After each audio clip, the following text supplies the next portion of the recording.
ஒரு மனிதனுக்கு கல்வி அறிவு சிறப்பாக இருக்கணும், அந்த கல்வி அறிவினால் வரக்கூடிய தேர்வுகளில் அவங்க வெற்றி பெறணும் அப்படின்னா என்ன செய்யலாம்?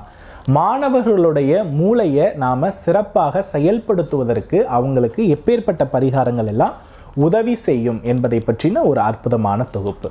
முதல் விஷயம், எந்த குழந்தை படிக்கிறத மறக்கிறேன் அப்படின்னு சொல்கிறதோ அந்த குழந்தை படிக்கிற டேபிளுக்கு முன்னாடி ஆந்தையினுடைய படம், அதாவது ஆந்தையினுடைய கண்கள் பெரிய கண்களாக நல்லா உருட்டிட்டு முடித்து பார்க்கக்கூடிய அளவுக்கு இருக்கக்கூடிய ஆந்தையினுடைய முகத்தை நீங்கள் என்ன பண்ணுறீங்கன்னா, அல்லது ஆந்தையினுடைய உருவத்தை படமாக மாட்டி வைங்க.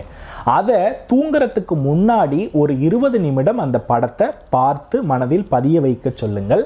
படிக்கும் பொழுது படித்ததை ரிப்பீட் பண்ணும் பொழுது அந்த ஆந்தையினுடைய படத்தை பார்த்து ரிப்பீட் பண்ண சொன்னீங்க அப்படின்னா கண்டிப்பாக நினைவாற்றல் அப்படின்றது பெருகும். இது முதல் விஷயம்.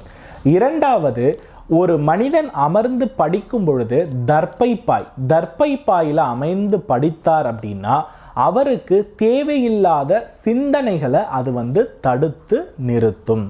அதே போல் உங்களுடைய வாரிசுகள் ஒரு இடத்துல உட்காந்து படிக்க மாட்டேங்குது, அப்படியே படித்தாலும் தூங்கிடுது, இல்லை அவர் சிந்தனை சிதறிக்கிட்டு இருக்காரு, எதையாவது யோசிச்சுட்டு இருக்காரு, இப்படிப்பட்ட மனநிலையில் இருக்கிறாங்க அப்படின்னா தயிரில் வெள்ளை சக்கரை கலந்து நீங்கள் என்ன பண்ணுறீங்கன்னா கொடுங்க, அல்லது நாட்டு சக்கரை கலந்து நீங்கள் என்ன பண்ணுறீங்கன்னா ஒரு டம்ளரோ அல்லது ஒரு 5 டீஸ்பூனோ நீங்கள் கொடுத்துட்டு திரும்ப படிக்க உட்கார வைத்தீங்க அப்படின்னா கவனம் சிதறாமல் இருக்கும்.